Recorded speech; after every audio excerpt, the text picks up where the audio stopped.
One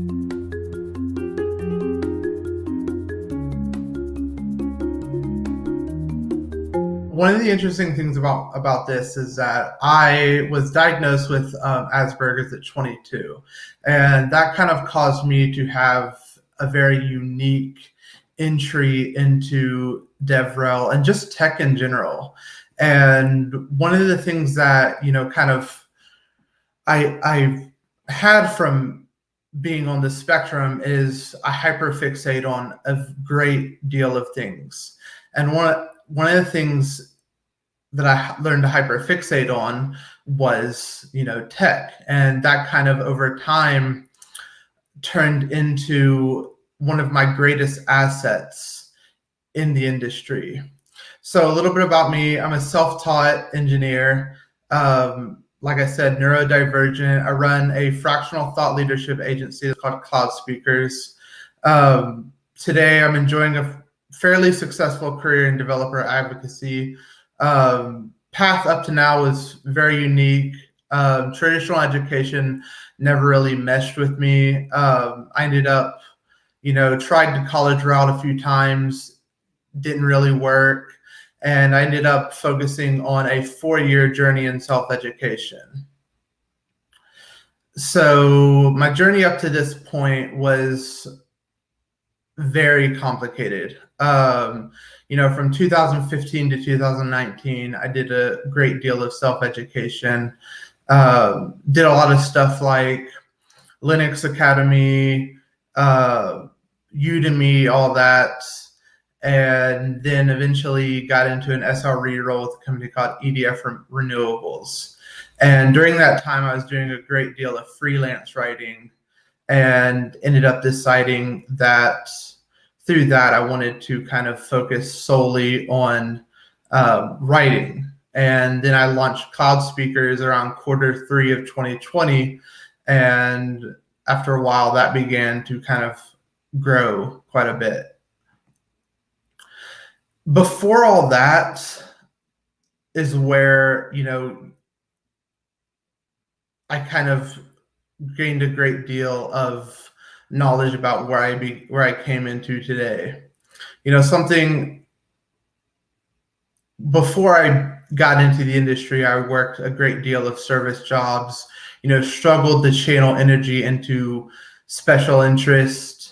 And, my hyperfixations were usually seen as distractions. And I was often told that self-education was unrealistic. And something I found over time was that my hyperfixations often were what led me to be able to focus on a 4-year journey in self-education. Because self-education, it takes a lot more self-drive than traditional education, where you have someone constantly checking in on you every day and making sure you're on track.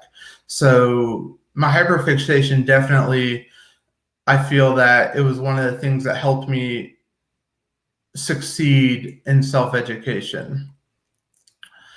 So, but while they can be awesome, over time I've learned to adapt my brain's knack for zeroing in on the latest cool thing.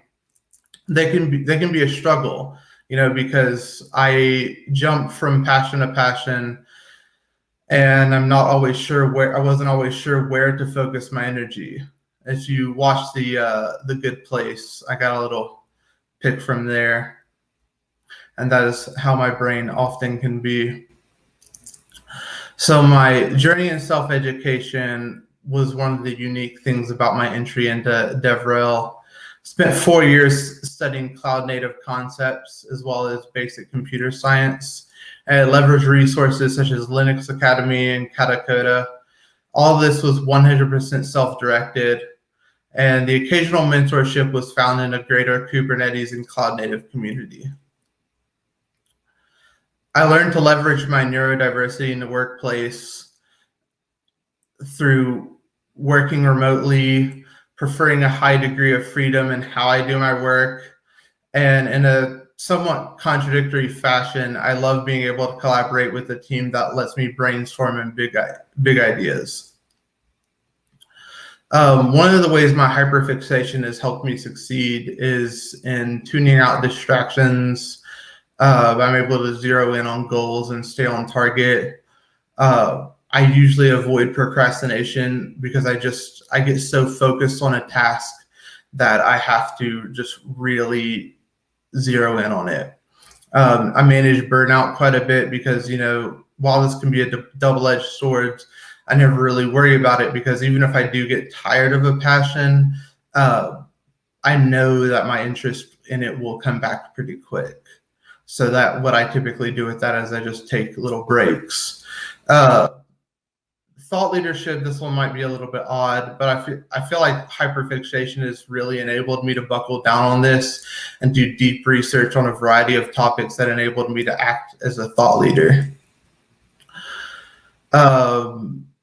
My conclusion is I think that learning to embrace your unique ways of processing information can be difficult, but over time you may find that things other people are telling you are unrealistic or distractions might be your greatest assets.